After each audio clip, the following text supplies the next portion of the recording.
I'm gonna get back to that story, Sonny. Just, just you listen to Boomer, great one. He's gonna tell you about how it was back in the olden days, back before fire, back when we walked uphill for everything. In fact, we didn't even have a concept of downhill because there was no downhill. Everything was uphill. We thought that was normal. We didn't even have a word for it because there was no alternative. It was uphill all the time.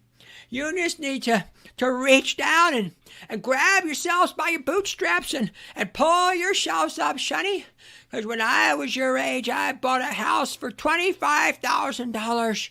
And I made that money on my paper route and bussing tables at the local cafe.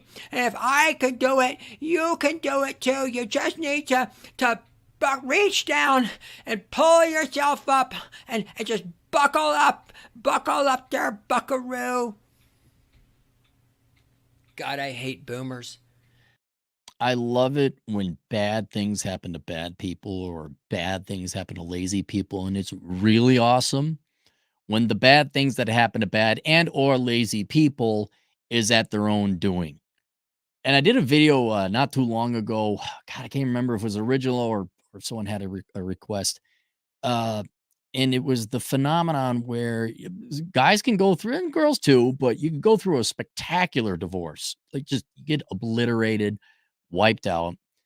And usually because all relationships are binary, I don't mean that in a sexual sense, but there's a yin and a yang is what I'm saying. There's always a producer and a parasite. And the amount of times where your ex will get some phenomenal settlement, alimony, child support, half the shit.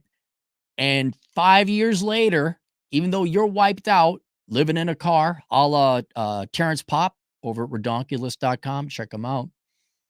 By the time you're in your 50s or 60s, kids are out, uh, the parasitic spouse ex is dirt poor. You could give them millions of dollars, they'll be dirt poor. And then the hardworking spouse who may have been on the ropes just by the sheer fact they work, they got skills, they have a real degree, a real trade or something like that. Yeah, okay, you're divorced when you were I think I did the math. The average age of divorce is 32. Lot of time between 32 and early retirement at 62. That's 3 decades. And men, listen to me now. This is the point. This is the point in the show where you shut the fuck up and listen.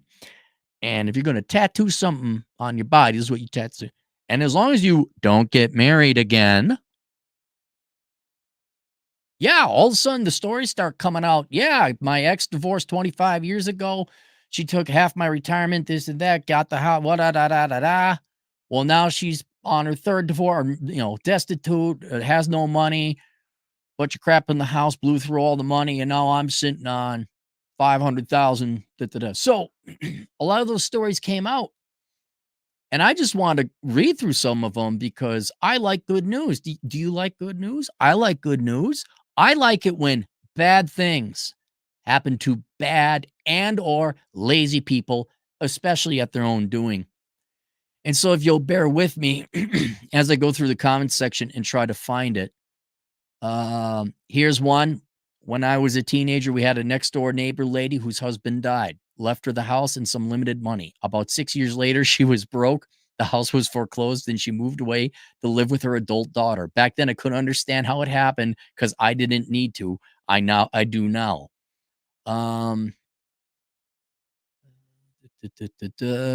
Here's another one. My ex moved. Sit down, get comfy. I'm going to go through a lot of these. My ex moved to take a 30% pay cut after the divorce, and she spent 100% of her settlement on a new car. Yeah, there's going to be a lot of new car stories here, even though she had a perfectly good, reliable car all paid off. She rents an apartment, finances everything, hoards, and fully financially supports her 30-year-old.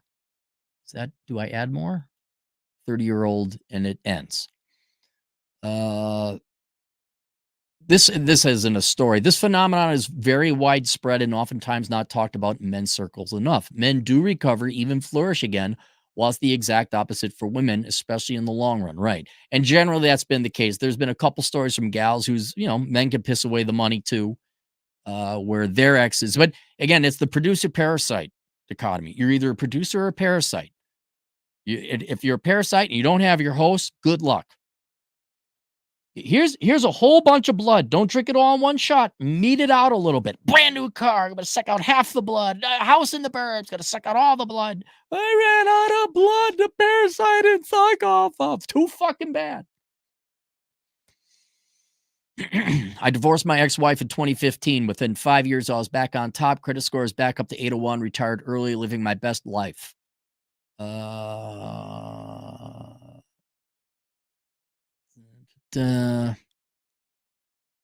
we go. I think it's a female version. As a woman who paid the husband for his share of the house back in 1989, he is the one who is on Social Security. The mortgage was paid in 1994. I remarried, had another 4 children to the second husband. Unfortunately, after 24 years of marriage, he passed away. That's too sad.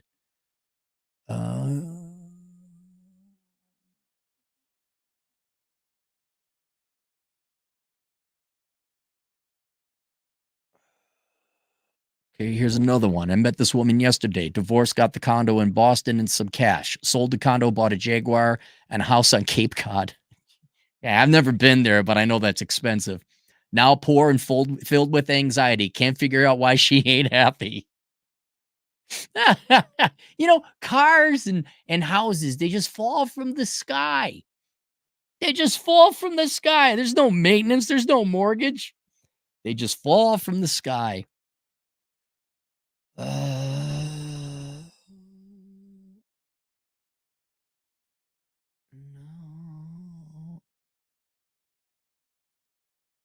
Fourth symbiosis. Some comments.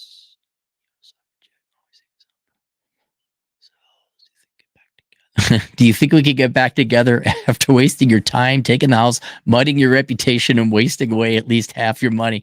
Dude, I wonder how much of that. Can we get back together? Like, oh, did you run out of money? No. You'd be surprised with something that could spend money on. A friend of mine, ex-wife, was dropping $15,000 a month on lifestyle, mostly expensive lunches and dinners with her friends. The problem is that her firm stopped paying her on time, and then there were credit card bills she had to come clean on. It was one of the many reasons my friend divorced her. My ex spends it all on manicures and credit card interest payments. Yep. I must be the exception. I'm currently going through my second divorce and have full custody of my son and will be having my soon-to-be ex pay me child support. I originally came to an agreement with her for a lower child support rate. So you're a guy and the gal's paying you child support. As long as she took care of the debt she incurred for not paying for our kids' special services. She screwed me again, and I ended up having to eat it by I'm now hitting her on for full child support along with having to pay half of my son's services. We live in Texas, and unlike states on the East Coast we were originally moved from, they don't play games in Texas when it comes to child support. You pay it or they throw you in jail, and you still owe for months that you're in jail. The Scorpion.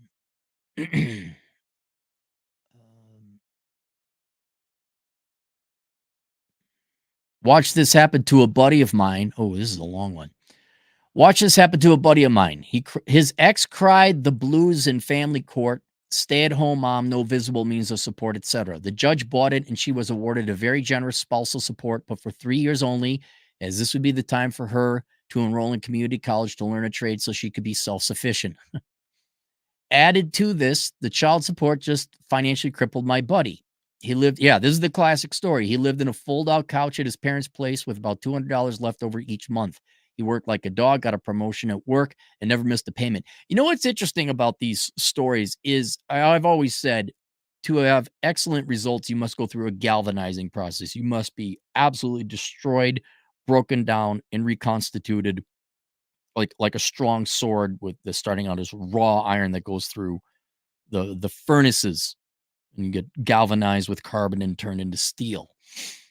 That's what happens a lot of times. These guys actually got to go to bat. They got to do maximum effort. They must discover what it is, like they did in the movie 12 O'Clock High. And then they come out of it busting their asses off. They ain't got time to do nothing but work. All of a sudden, they're a good corporate man. They're making lots of money. Worked like a dog, got a promotion at work and never missed a payment. 3 years later, she did nothing but sit on her ass until the spousal support ran out. She took him back to court to have the child support increase. Oh, that always happens. I need more money. You signed the document the first time we got divorced. That's set in stone.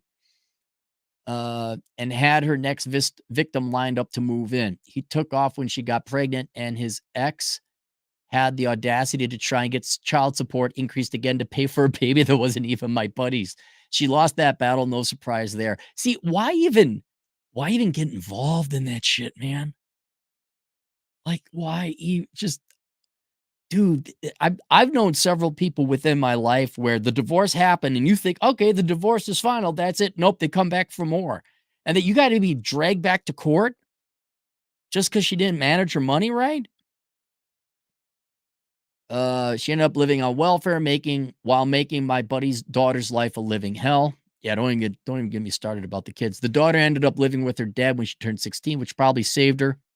And of course, there was no child support from the mom. Today, my buddy is renovating his own place, paid cash for his daughter's university, and will retire comfortably. He told me in confidence that he added up all the money that he paid his ex over the years at $279,000. She's broke, living in subsidized housing, surrounded by cats, and waits every month for that welfare deposit to appear in her bank account. I understand that is pretty typical. Yeah, and what a life, huh? What a life. Uh,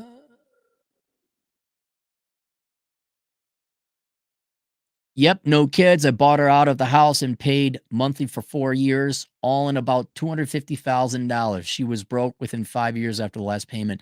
It's funny you guys are mentioning these settlements, quarter million.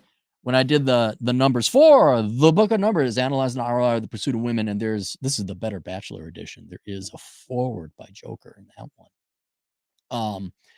It was, I think, 115,000 was the average settlement. A lot of guys say, dude, that's cheap. That's cheap just for your settlement. You get $250,000 in your younger 30s and you still fuck it up. And yet here's the guys, generally, not always, admittedly, the guys shelling out $250,000 and they still recover. Do you work? That's it. There you go. The difference between success and failure generally is, do you work? From one of our regulars, I knew a woman who divorced a high earner. She immediately bought $1 million house with the lump sum payment she got in the divorce. The house was in the middle of nowhere. She ended up losing the house and moving again. She then unsuccessfully tried to survive on the child support. That's another thing, child support. Sure, it all goes to the kid. Of course. Of course. See, money is fungible. So it's tossed into the bank account. Like, oh yeah, I spent it on the kid. Sure you did. Where did all the money go? Houses, furniture, new cars, expensive trips, nails and hair. Can you girls, don't you remember girls in middle school, whatever, paint their own damn nails? Hair, etc. Man, you girls love your manicures. Why would you ever care if your ex is broke and homeless? It's over. Because they took from you. In a way, they damaged you. Well, I can understand why everyone is like vengeful of their exes. Absolutely. Of course, we're human here. Vengeance is mine, saith the Cappy. My ex went through the money in 18 months, then started looking for a new wallet. Did the neighbor to the left. Family destroyed. Neighbor's wife couldn't afford the house on her own. Did the neighbor to the right. He realized she had spent all the money, so he disappeared with a merry widow. Then did the man refurbishing the house. I gave her the money I gave her with the money I gave her. They are now married. Here is another one. It's been exactly 5 years, and my ex pissed it away on living the same devil-may-care frivolous expenditures she always did. Let all 3 adults' kids live with her, so paying thousands a month on their food, auto insurance, cell phone, eating out, etc. When we got divorced, they were spending over $8,000 a month post-tax, mostly on crap except the mortgage principal. To her credit, she put 10% down on the house, but she had to get my daughter to co-sign the loan. Dude, if you're relying on your kids for finances, go fuck yourself. I mean, is there anything more boomer than that? That was 2 years ago, and I imagine that well is about dry. Unless, of course, times have changed, and if instead of hot girls in their 20s, financially successful men now prefer used up, broke-ass 54-year-old women with adult children and pit bulls sleeping all on their unkept houses. I gotta let you go. You're killing me here, Cappy. Uh,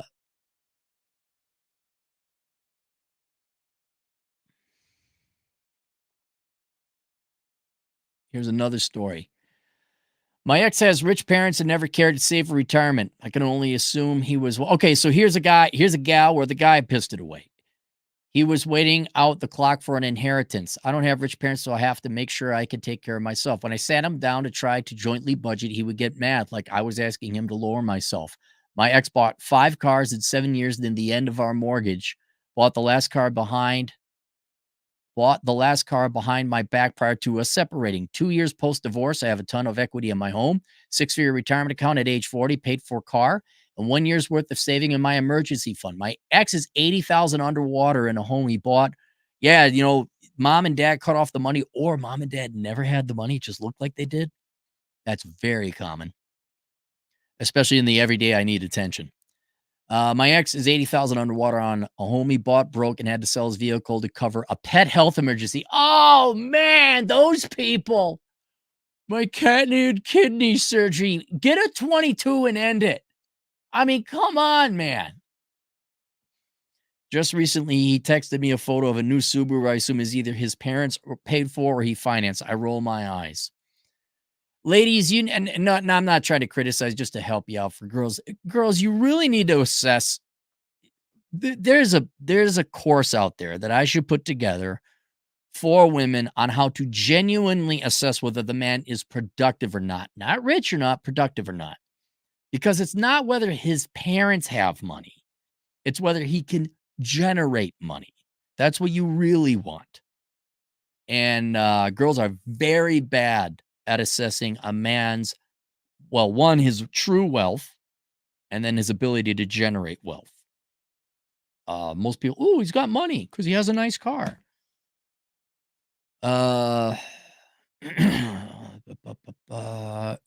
She took the home, children, child support, and alimony while having a new clown move in right away. She is a 3-income household. Why survive on less than 1 income? She's doing 5. Give it time.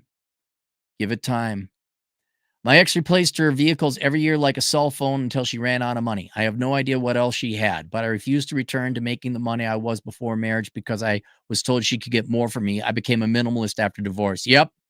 They could come after, but just nope. Money under the table. A lot of gals it depends on the state where if you get married again, then the alimony ends because that person has a spouse. So a lot of gals will just get a boyfriend and never get married again. Guys, you don't get. I know these are the worst of the stories and it's red meat and all that, but guys, doesn't this sound like a pain in the ass?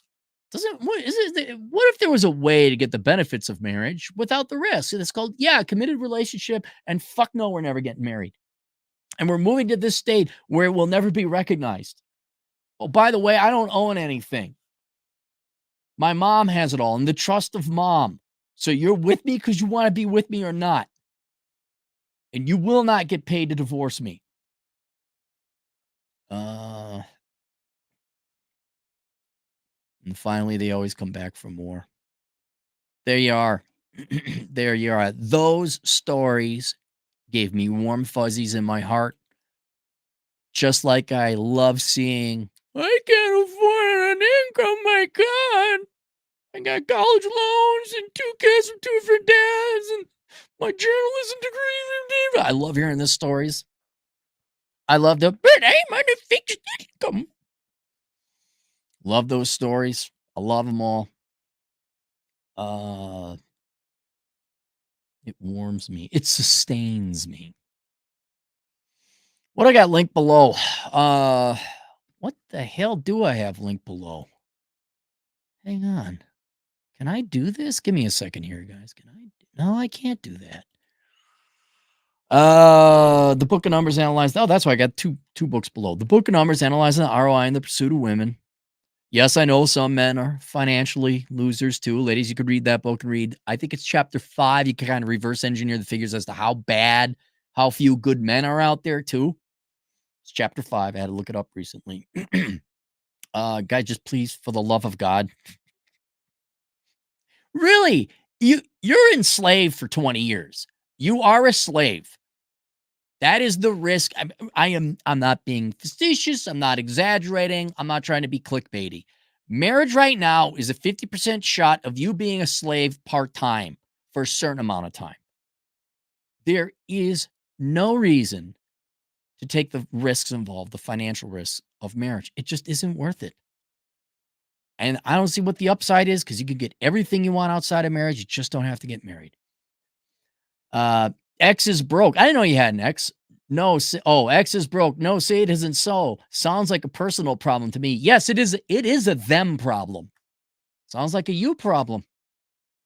Juan the Aztec Patriarch, $2. I love these stories. I hate to be my ex. She's fucked. Yeah, dude. I bet. Now, Alex, he's gone. He's walked the walk. He's done the hero's journey. He has been busting his ass off. Your kids are what, like 10 and 12, maybe 11, 13. So you still got a little bit of time left with them. But dude, Alex hustles. And he's going to come out on top. Guarantee you. I bet your ex is having more kids still, right? Alex Patino, it's Latino night apparently today. Alex Patino, a truck driving Latino and agent in the field. My daughters are 7 and 5 respectively, and I encourage every day to become beauticians. That way they can get paid by other gals who will waste money. Come on, they can aim higher than that. What about accounting? They could become accountants, right? Here's another thing, Alex. Beautician or accountant. How old do you have to be a beautician? Like, can't they go to beauty school, get the licensure and certification? Like, what's the age? Hang on. Let's look this up. Why? They don't need to go to high school if they're just going to become beauticians. Hang on. How old do you have to be a beautician? Watch. America's got all these stupid fucking rules that prevent young people from making money. 18 years or older. Okay. Well, wait, that's South Dakota. Okay, so you can start going to cosmetology school at 16 years of age. Yep, beauty school, 16 years, 10th grade education. So it depends on the state, it looks like. Yeah, man, you raise those girls right to be responsible, show up on time. They go make, but what does the average beautician make?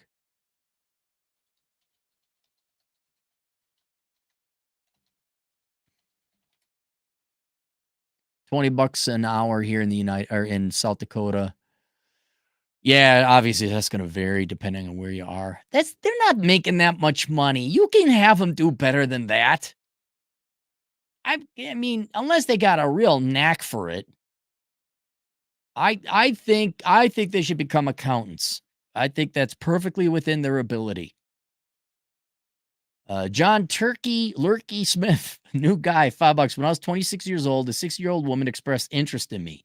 When I was up for it, she suddenly backed off. I thought it would be evil for her to get with me. Well, I hope you're getting paid. I mean, God almighty, 60-year-old? The only way I could see if it was like maybe, who's the really good-looking 60-year-old gal? Was it Jennifer Aniston? Or was it Christine Brinkley? Boy, that's hard, man. I hope, yeah, you better get paid for that. That's what that is. A 60-year-old woman? Don't tell me you were like excited. Look, you all talk about this hag maxing stuff. No, wait, hang on. Guys, come on. Look, all you got to do is say no. All right? Just all of you put up a unified front. Just like, no, I'm not dating no 54-year-old. All right? No, it ain't happening. When I was up for it, she suddenly backed off. Dude, that would piss me off so much. Like, what? What? I remember Vlad Elkins was in the process of beginning to court a gal who had a mutilated face. She had an accident and was being put back together. And then when she was finally healed up and she could meet in person, she didn't want to meet him anymore. Wasted his time fucking online for like months. Are you fucking kidding me? Vlatha Valdecua for $2. No doubt he has Mexican American poops. And Ban Yawasop, House of Manesh, new guy here, 10 generous dollars. I got snipped about 2.5 weeks ago. I'm officially part of the Vasectomy Club, class of 2024, and certified bachelor. Keep up the great work, Cappy. Thanks for the great contact. No problem, man. And then if the time comes, all of a sudden you find out there's a gal and you do want to have kids, start looking into, it's not extrapolation. There's a medical term for it. There are ways to get live sperm out of you still yet. You can reverse the vasectomy and all that. But you're fully recovered now too, 2 weeks. I think you got to jerk off a couple times. Make sure live sperm is out of the cannon, right? Out of the barreling, out of the rifling. But yeah, man, good luck. And I hope you have a ton of consequence-free sex. John Turkey Lurkey Smith, $2. She looked 40. Most older women get cold feet. God, you know, not the topic of conversation. The neuroticism, which I never really thought much about until what's his name? Jordan Peterson was talking about neuroticism is more about the 5 traits, and women without children tend to infantilize children or people younger than them. And I didn't really believe, okay, girls might be different, but I wouldn't necessarily believe they're neurotic. And then as you get a little bit older, I don't know if it'd be neuroticism, the psychological actually use that, but man, do they worry about the dumbest shit. They are ruled by their fear. Fear of what? I don't know. What, having sex with? She's obviously postmenopausal. I don't know what the consequences or the drawback will be, but man, they worry about the dumbest shit. They worry about not all of them, but I've seen it where, things are going great, things are going well, obviously, again, in pertaining to sex, but now with a 60-year-old and everything was and then just cold feet and had to leave. And he's like, dude, you're either into this or not, I'm not gonna. But man, there was no consequences. There was nothing wrong. Everything was going to be fine. And then I gotta go. And I think, it wasn't in my 20s. It was definitely in my 30s. I'm like, okay, cool. See ya. Never heard from her again. What is that like? Ladies, maybe you can explain to me. What's it like being ruled by your fear